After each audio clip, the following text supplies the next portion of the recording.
Classical architecture has always been a big deal in the United States. The nation was born in togas and under the brand of Rome, so it's not surprising that Roman and occasionally Greek style carries a particular edge in America, even now, though perhaps in different ways and for different reasons. We're thinking of President Trump's classical ballroom now being added onto the White House.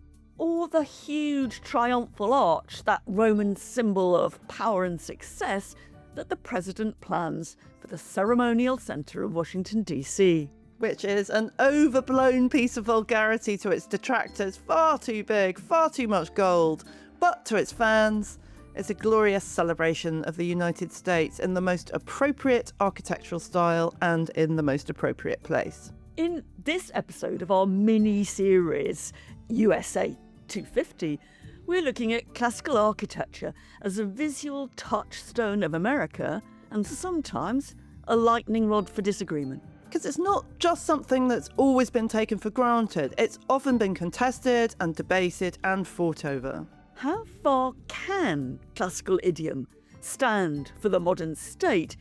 Is it all faintly ridiculous? This is Instant Classics, the podcast that uncovers the ancient stories still shaping the world today. I'm Mary Beard. And I'm Charlotte Higgins. Each week we dive into the myths, the dramas and the characters of the classical world to discover what they still mean to us now. This week, building a new Rome.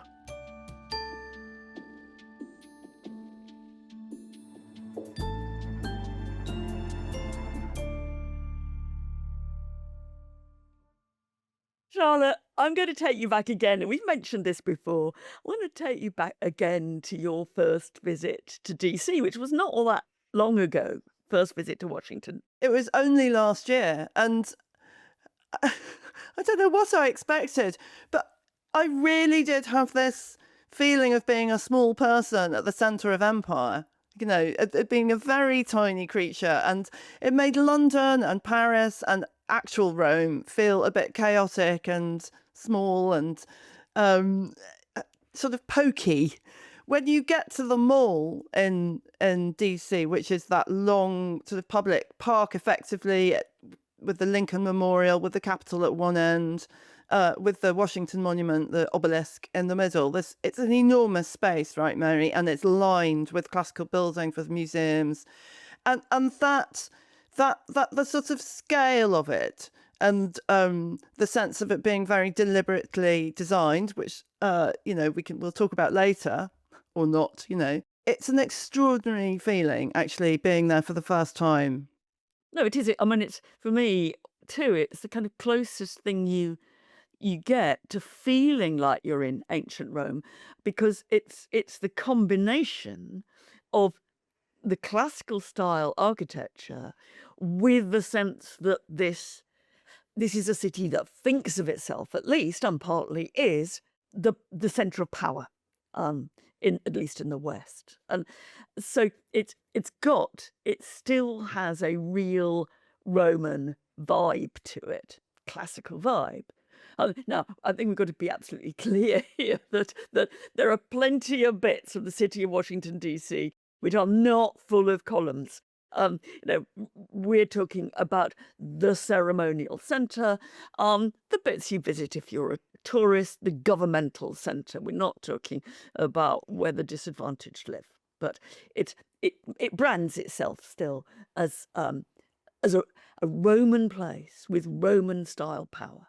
And yet, and more so, that was the thing that really struck me, that actually if you go to Rome, I mean, obviously Rome is a palimpsest of many, many different periods and styles, so that you get the real Rome. You have Roman remains jumbling up against Renaissance buildings, medieval buildings, contemporary buildings, and it's actually fairly small scale by comparison to this DC. So it's the sort of Romanness of DC is like film set Rome. It's like fantasy Rome. It's so much more spacious and grandiose even than the Rome that we encounter today, in all this kind of beautiful chaos.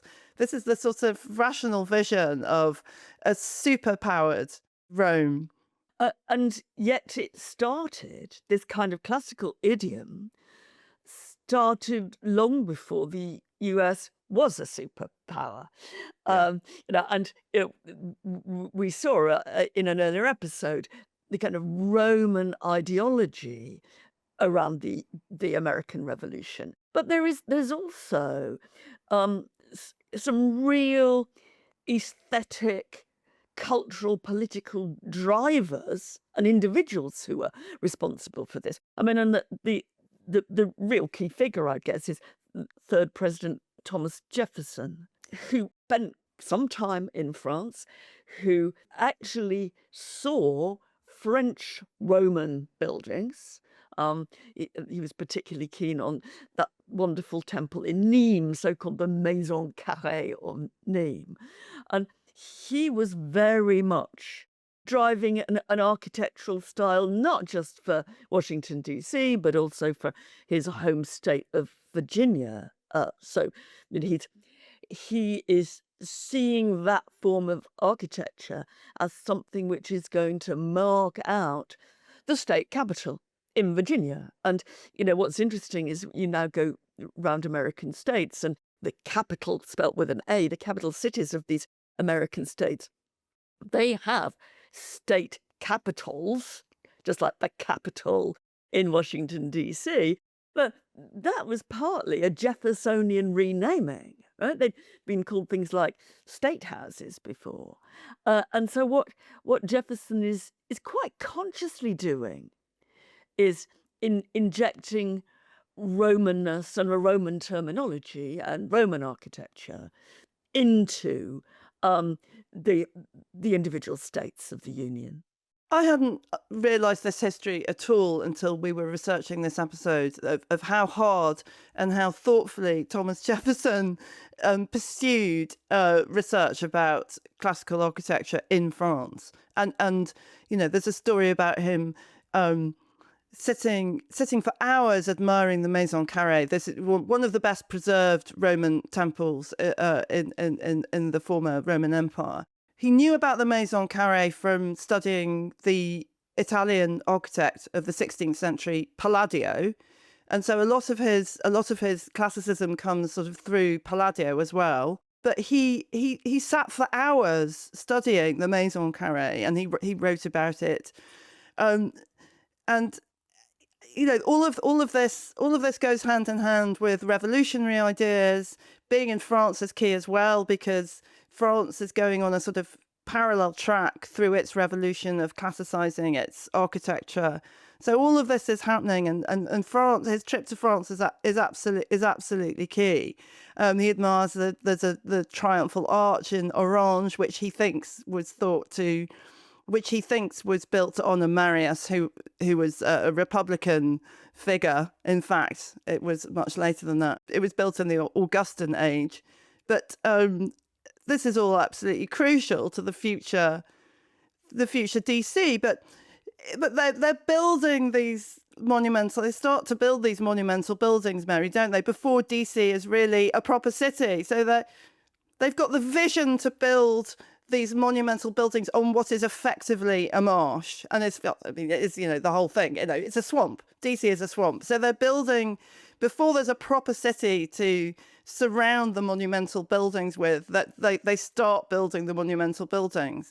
So it's sort of the opposite to the real Rome, because the real Rome was also built on a swamp or a marsh that grew up in a much more iterative and much slower way. You know, didn't get those monumental buildings till deep into its history. But DC starts with the monumental buildings. When we were just conjuring up Washington, D.C., we were conjuring up a place of power. You know, if you go back to its origins, it's not clear that it's going to be a place of power. It's, you know, it's using some of its kind of public presentations of itself to try to get power, to try to write itself into the world. And so it is absolutely the reverse of Rome, which only gets its monumental buildings when it is a world power. Washington, D.C. gets them first. Though I think it's worth saying that that is the Jeffersonian ambition, and you can do a lot with what how Jefferson was instrumental in kind of in pushing again that classical uh, idea. But when we've been talking about wandering through the monumental centre of DC, and most of the really big buildings that you see and that you remember now um, are actually later than that. They replaced those early buildings, or they hugely embellished them. So what we see of the Capitol now is mid 19th century, um, and so it the absolute kind of in your face huge classicism um, does come with the increase in American power. All those museums that you see on the Mall, with their columned exteriors, 19th century, even early 20th century creation. So the Jeffersonian dream is then taken a stage further in the kind of size and absolute the sort of pride, the pride in the power of those buildings. I mean, the Supreme Court. They're not, these don't go directly back to Jefferson, but they're taking the Jeffersonian seed and working, developing it even further. And sometimes I think in quite strange or unexpected ways. I mean, I have one favourite fake ancient monument in Washington DC, which is the Navy Memorial, and it's not far from the Mall. It's on the Pennsylvania Avenue, which leads from the Capitol eventually to the White House, and it hasn't got any columns at all, actually, but it's done classicism funnily in an even more extreme way, because it's a monument to the American Navy, and it has on the ground, it's a circular piazza, really, but on the ground there is an inscribed map of the world with Washington DC at the center of it. It's a kind of projection of the world that puts Washington DC at the center. Now you think, oh well, but that is so Roman. The first emperor Augustus and his sidekick Agrippa. What did they do in Rome? They put up a map which showed or a diagram of the world, perhaps not so much a map, which put Rome at the center. There was a golden milestone in the Roman Forum, which marked the distances of every big place in the Roman Empire from Rome. And so this floor map in the Navy Memorial is absolutely Roman, and it is surrounded by bronze plaques which depict naval warfare, which are as close as anything I've seen to the sculptures on Trajan's column. Now, they weren't showing naval warfare. They were showing a lot of land warfare and soldiers building things and the emperor talking to his troops, etc. But that style of replicating scenes of military encounters, that too is unbelievably Roman. I think people walk past this monument because it hasn't got columns. They don't think, oh God, there's another Roman thing. And it was built in the 1960s, right? This is actually really recent. I love that the thing of putting DC in the center of the world as a completely Roman habit, and that putting the thing that you think is the most important at the center of your map passes through the medieval age of putting Jerusalem in the middle of your map. So it's it starts as a Roman thing, and then it's wonderful that it has this strange completion in the centrality of DC and the Navy Memorial. The Navy Memorial's also got rather an abject-looking bronze sculpture of a lonely seaman with his hands in his pockets, which I suppose is vaguely classical. But I don't think any Roman would be having his hands in his pockets, had he any pockets to put his hands in, slouching like that. Anyway.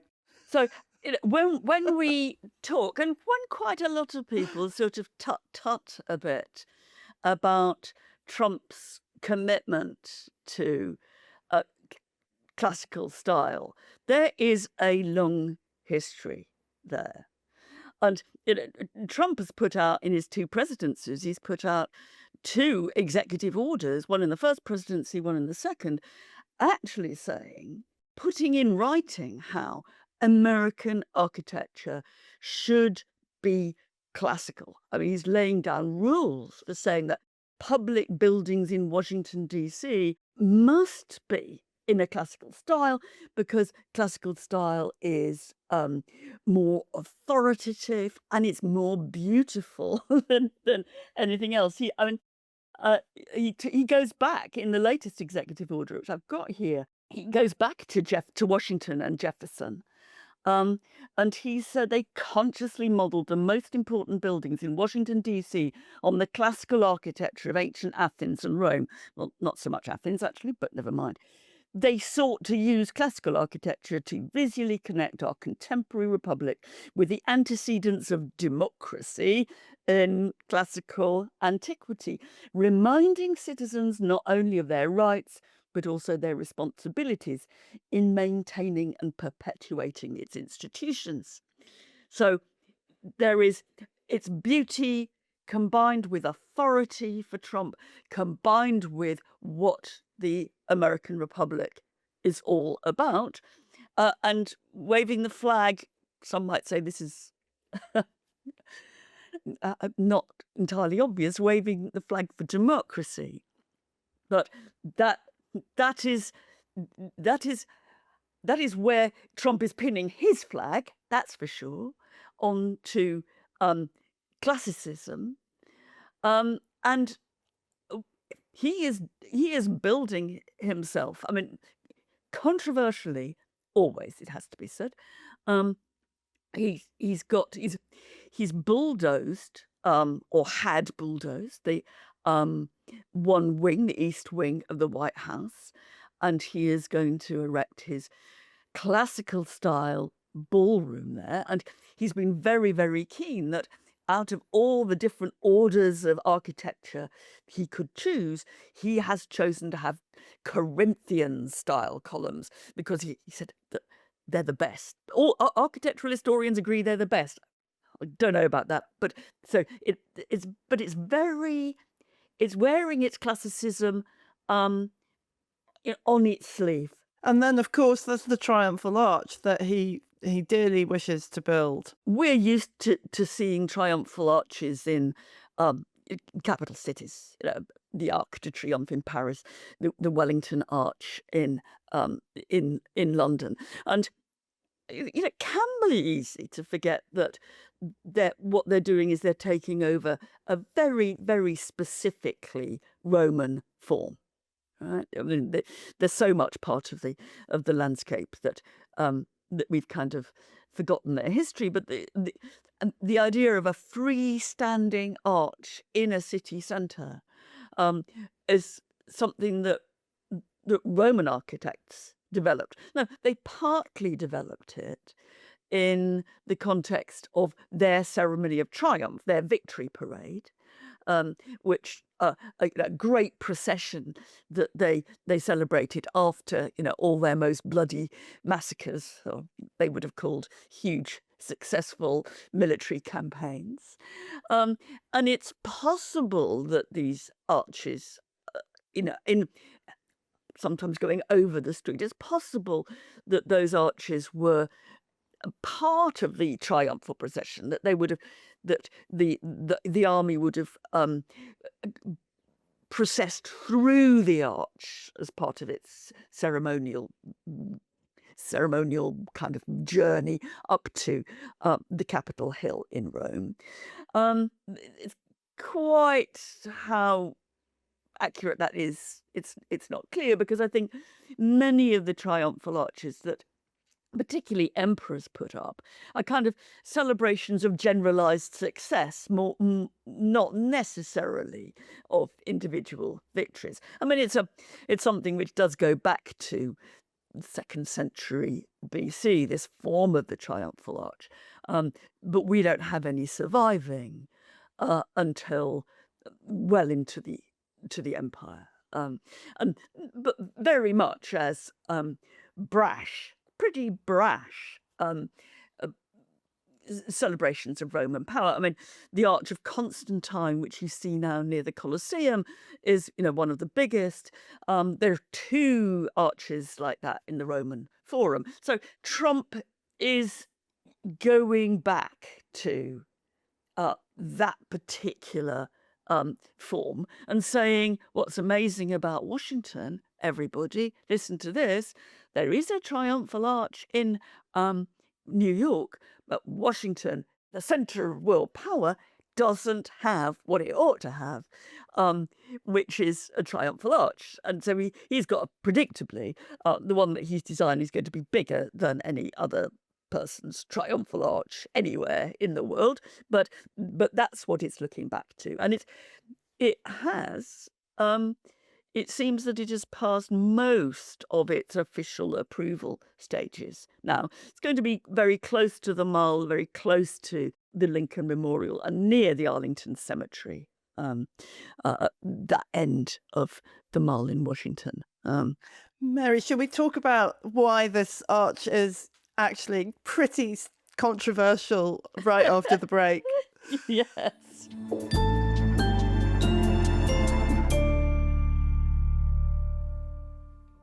Hello, lovely listeners. If you're not yet part of our Instant Classics book club, well, now is the perfect time to join, because we are making our way through one of the most exciting works of literature ever. That's Homer's Odyssey. We would love you to join our book club, which we absolutely adore. So please do join now to give you all the access to our previous episodes and loads of other perks, like being able to join our online community and getting early booking access to our live events. All details are on our website, instantclassicspod.com.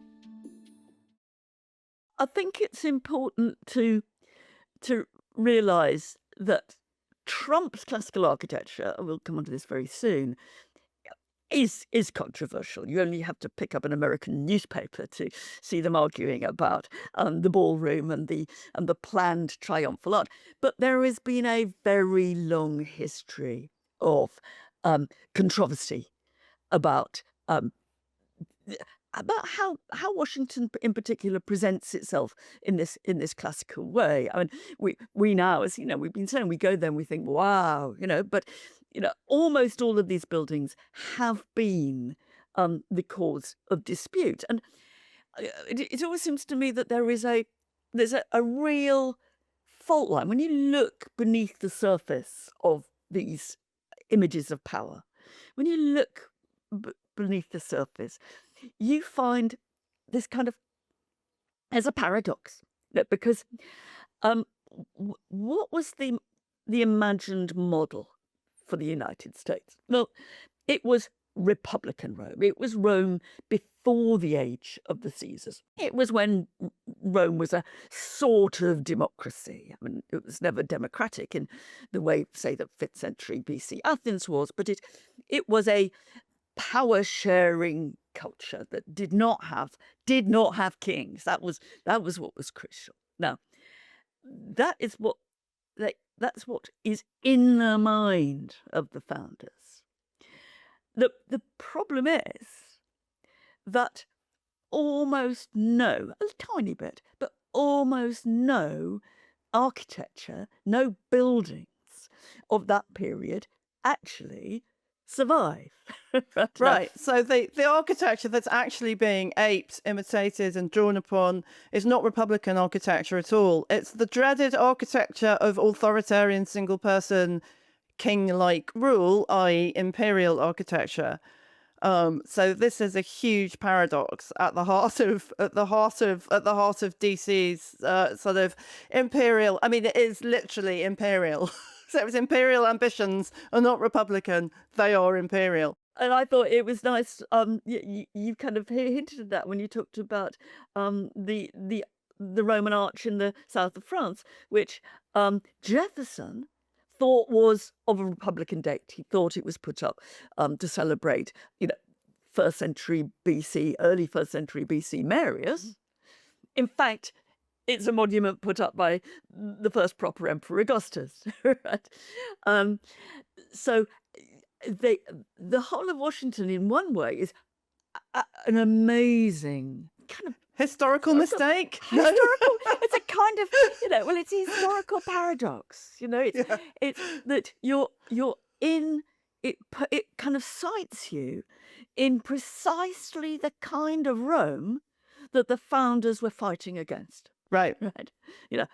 It's Rome of it's monarchical, imperial Rome, when they were trying to go back to the simple, virtuous Rome of the Republic. And so it seems to me that just sets out almost the inevitability that there's going to be controversy here, because it doesn't quite, this visual Rome doesn't quite fit the ideological Rome. And also, sometimes it doesn't quite work, does it, Mary? You've got a favourite example of something that slips over into, I think we can both agree, slight absurdity. Tell us about what you're thinking about. It's a particular sculpture, isn't it? Yeah, I think you're right. I mean, is it ridiculous to pretend to be Roman? Well, yes, it can be. And the thing, this is not a piece of architecture, but it's an amazing statue of George Washington, well over 9 foot tall, which was put up to commemorate the centenary of his birth. Born in 1732, it's done in 1832 by famous sculptor Horatio Greenough, and it shows Washington in a kind of strange combination of sort of classical references. I mean, he's got in his hand, he's sitting down on a chair. It looks like man spreading, like a proper manly sitting down pose with his legs rather widely. Yeah, exactly. And broadly positioned, let's say.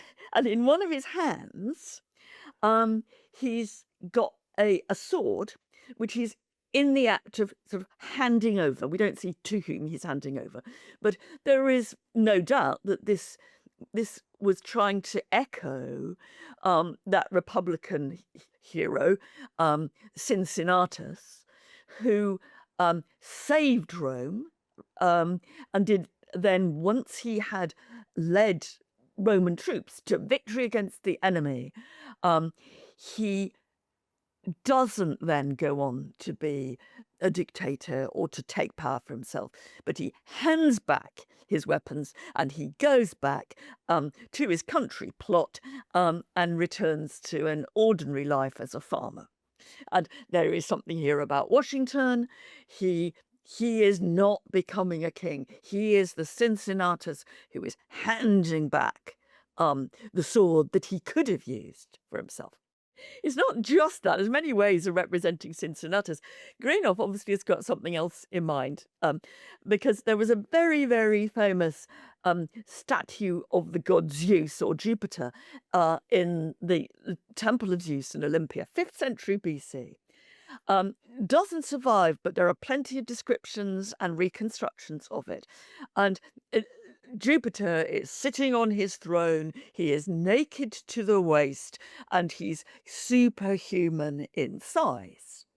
So you've got here a Washington that is both a Cincinnatus, but also a god, right? He's, because he's in exactly the kind of the position that we know this it was a wonder of the world. So there are loads of depictions of it, and It's also, it is on that scale. It was these statues, monumental statues meant to be in a temple, were on a monumental scale, and this sculpture is a pretty large scale. It had to be moved, I think, from the capital because it was too heavy at some point. There's something really funny about it, Mary, which is that he's wearing his 18th century wig, but he's naked from the waist up, and with a sort of toga-like robe arrangement, but with this 18th century wig, with I don't want to see George Washington's chest on display, or even what a sculptor decided his chest might have looked like 100 years later. It's a really awkward mingling of things. But yeah, it's the 18th century wig and the slightly embarrassing classical robes and bare chest that I find a little bit creepy. But what's interesting is it's not just us, in the 21st century thinking this is a bit silly. This statue has always been an embarrassment. That it was kind of going to the furthest point of classical imagery and beyond, so that everybody saw it was a bit ridiculous.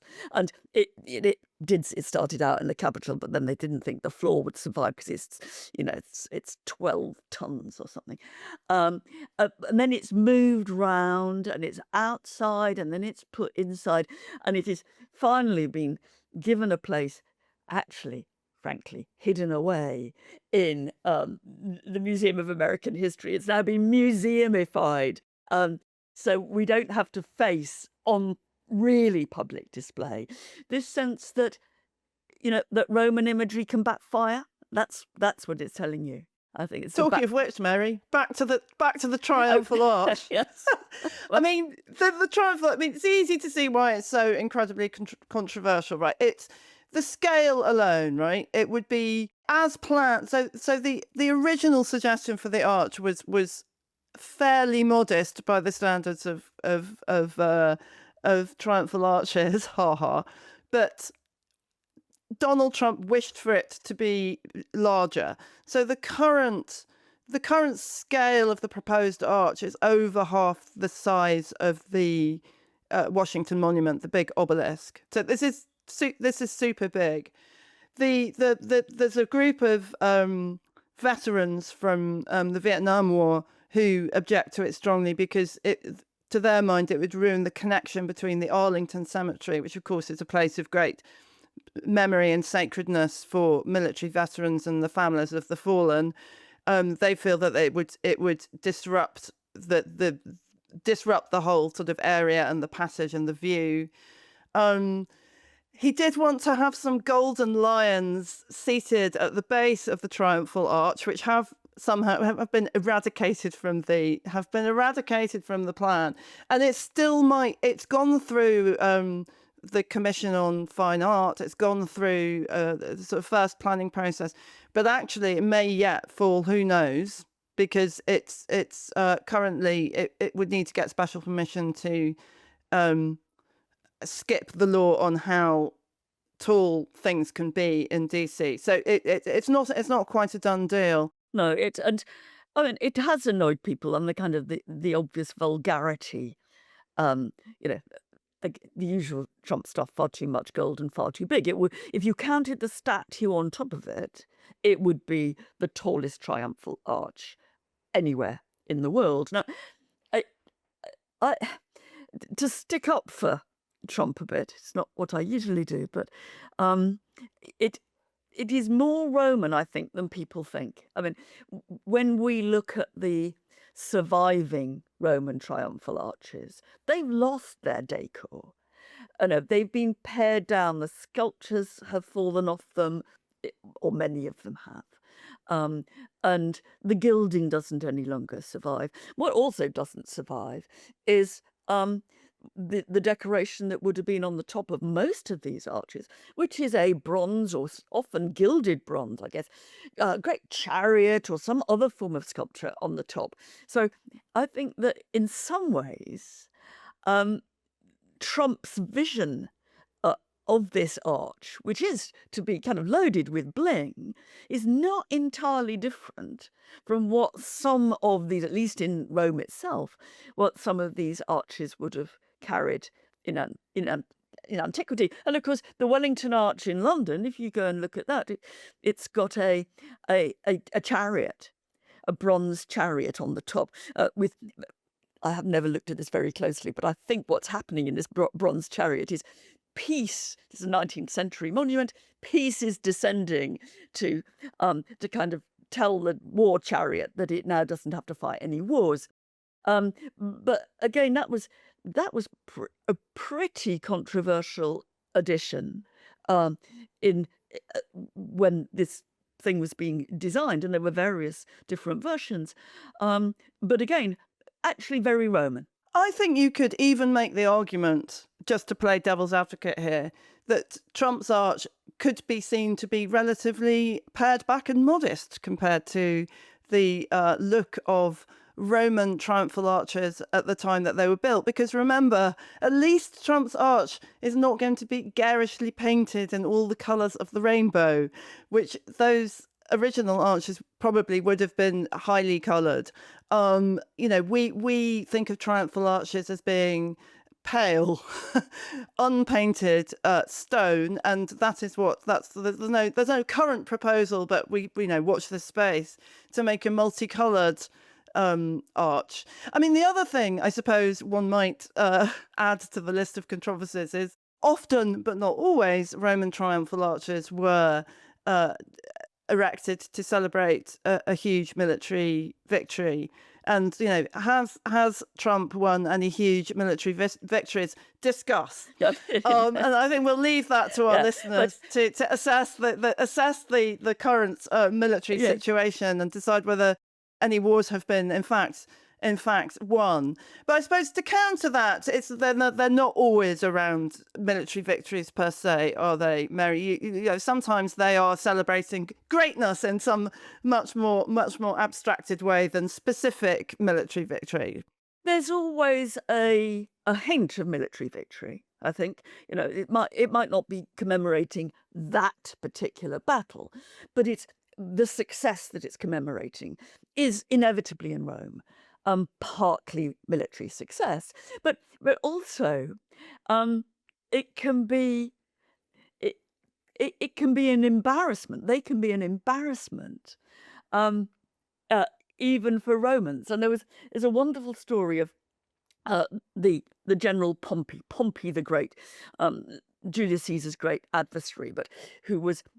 Before he lost out to Caesar, was the new Alexander the Great in Rome, and he had an unfortunate encounter with the Triumphal Arch, which people thought was very, very significant at the time, because he was celebrating a triumphal procession for one of his victories.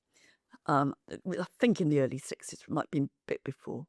He was having this vast troop of his soldiers and his booty going through Rome, and he had got his chariot, the chariot in which he was riding. He had decided it would be pulled by elephants, not by horses. Right? So there was Pompey. There was Pompey going through the streets of Rome with an elephant-drawn chariot. Now part of the route, there was an arch going over the road, and Pompey goes through, as you would, it's the route. He goes through this arch, but the elephants are so big they get stuck. So oh no, please, that's too funny. So everything has to be unhitched, and the elephants have to be kind of eased out of the arch. Big humiliation. And in a sense, I think there we are. There is a triumphal arch of some sort. We don't know which arch it is, I don't think, fighting back against the pretensions of somebody who is going too far, claiming too much honor and renown. So one of the images I always have of Pompey in my head is him getting stuck in the in the throughway of the Triumphal Arch, because he decided he was going to have elephants, not horses, drawing his chariot. But which, yes, yeah, Romans made themselves look silly too, I think is the message there. But what I was really struck by when I decided to dig around in the history of triumphal arches in Washington D.C. I wanted to know whether was this the first proposal, because as we said, there's one in New York, and you kind of expected. Yeah, in a way, Trump's not wrong. Trump's not wrong that it is an obvious thing that's lacking in the ceremonial center of Washington. To this extent, I definitely agree with him. No, it is. And what you discover is there have been all kinds of proposals before. Trump isn't the first guy to say, hey, we're going to have a triumphal arch. And there was, we talked a bit earlier about the Navy Memorial. The first plans for the Navy Memorial included a triumphal arch along Pennsylvania Avenue, the main street. And that was hugely controversial for all the kind of ways that Trump's arch is hugely controversial. It was blocking the view, it was disturbing the cityscape. And so that was never built. And you go back to the 19th century, and there are also, you go through the Washington, D.C. newspapers and periodicals, which you can easily get online now in the 19th century. And there's several proposals for a triumphal arch. One, for example, to honour Columbus, which never get off the ground. They bite the dust. So, Trump is only the last of a whole series of proposals to have a triumphal arch, but nobody before has managed to build them.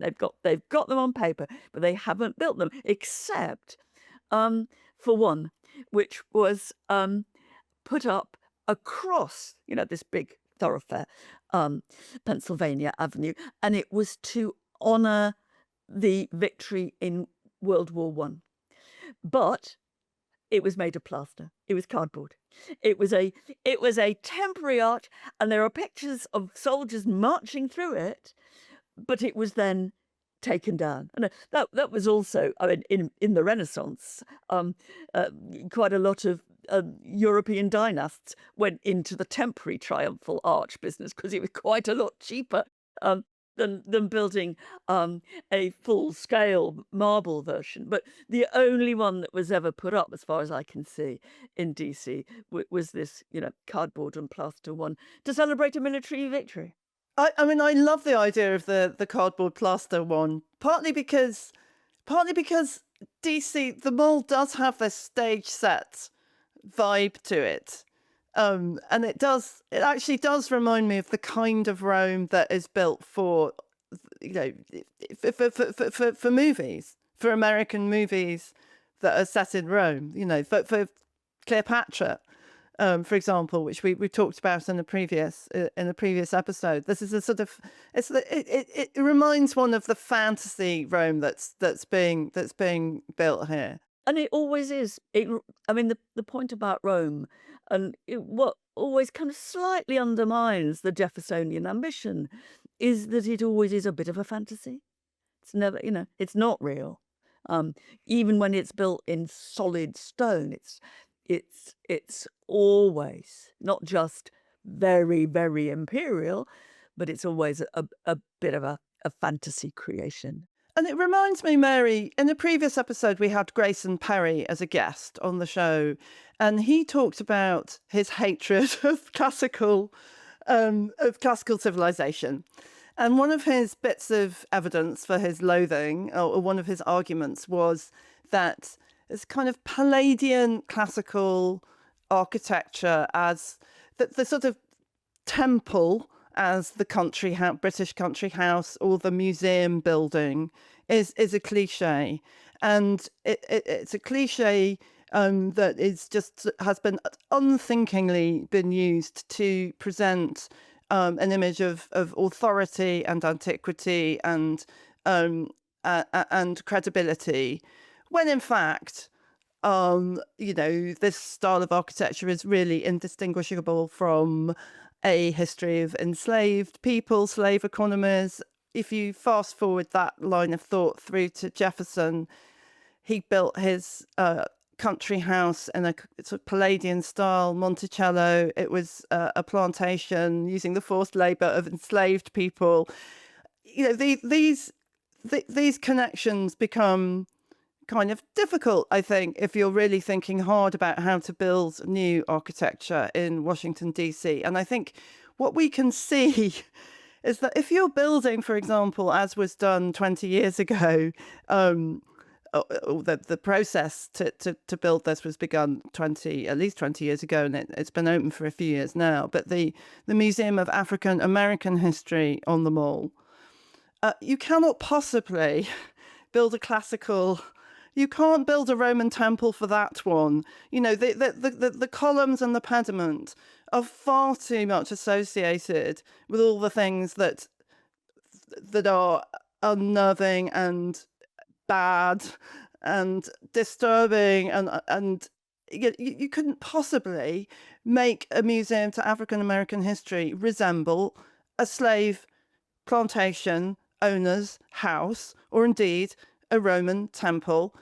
And so, here we see, I think, something really interesting happening, which is the disruption of this classical. So the Museum of African American History, which was designed by the British Ghanaian architect David Adjaye, uses Nigerian models. It uses Yoruban architectural models, and it looks completely unlike a classical building. Yeah, and I mean, I think that our lens, which is to just to see this architecture, as it, in some ways, as those who commissioned it wanted us to see it, as Roman, and to see DC as a classical Roman city. I mean, it in part makes us unaware, but it part encourages us not to see the other traditions that have always, I think, I mean, the African American Museum recently is a very clear example of that, but there's always been alternative traditions kind of fighting with this classical one. I mean, there's the Air and Space Museum, which goes back, I think, to the 60s. For very obvious reasons, it would be awkward and uncomfortable, to say the least, to have an African American museum in a kind of Roman-looking temple. Likewise, it would just seem really odd, wouldn't it? The Romans did not invent. They did many things, but they did not invent air and space travel. That's right, and so you just can't. You can't do it, and there are the HQ of the Smithsonian Museum, which is also on the Mall, slightly overtowered by many of these classical buildings. That's neo-Gothic. And, I think that when Trump, in his executive orders, speaks so very, or whoever wrote them, speaks so very stridently in favour of classical architecture, it is, as the executive order admits, it is in part because that kind of style of classicism has been under attack. That he talks about brutalist architecture, which he can't stand, compared with the refinement and beauty of classical architecture. But you go to Washington, D.C., and from the 60s, there were people saying, in concrete, we need a new idiom. We need a different idiom for how power can be expressed. And I lived for about a year of my life altogether, directly opposite, with a view of the FBI building. And the FBI building is vast, brutalist, non-classical, concrete. Now, you might say that's extremely appropriate. But this, I think we have to. We shouldn't forget, because we're so overwhelmed by the classical, we shouldn't forget there have always been alternatives in Washington knocking at the door. We should be seeing both. in it. Absolutely. Not just a classical city. But I tell you, if you want to experience Rome, that's where I'd go. Fantasy Rome. Fantasy Yes, Rome. yes, yes. Rome's always a bit of a fantasy Fantasy. anyway, isn't Yeah. it? As ever, we want to know your thoughts and comments, ideas, questions. And so if you have them, please do send them to us at instantclassicspod@gmail.com or on our social media at instantclassicspod. Bye.